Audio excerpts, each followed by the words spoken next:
कधीही मुस्लिमांना विरोध दर्शविला नाही, पण आता जर भगवी शाल चढविण्यास विरोध होत असेल तर यामागे हिरवा जिहाद दिसतो. या धार्मिक स्थळाचे शुद्धीकरण करावे लागणार आहे, असं देसाई म्हणाले. आणि मीरावली बाबा हे नावच चुकीचं आहे. मीरावली बाबाचा कुठचाही आगापिछा सांगता येत नाही, इतिहास सांगता येत नाही. खोट्या स्टोऱ्या तयार केल्या असतील पण त्याचे ऐतिहासिक संदर्भ सापडत नाही. मीनानाथांचे ऐतिहासिक आणि आध्यात्मिक संदर्भ सापडतात.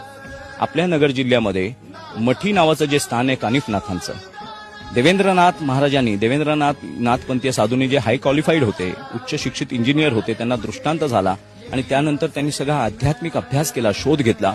त्यानंतर लक्षात आलं की मढी नाहीये, ती मठी आहे आणि कानिफनाथांची चैतन्य समाधी आहे. तिथे सुद्धा पीर करण्यात आला होता, तिथे सुद्धा बळी दिले जात होते, मुल्ला मौलवी येऊन नागडे नाचत होते. पण जेव्हा देवेंद्रनाथ महाराजांनी मुंबई हायकोर्टामध्ये सगळा विषय विस्तृत मांडला, सर्व ग्रंथांचे ऐतिहासिक संदर्भ दिले आणि अभ्यासाअंती हायकोर्टाला कळलं की खरोखर ही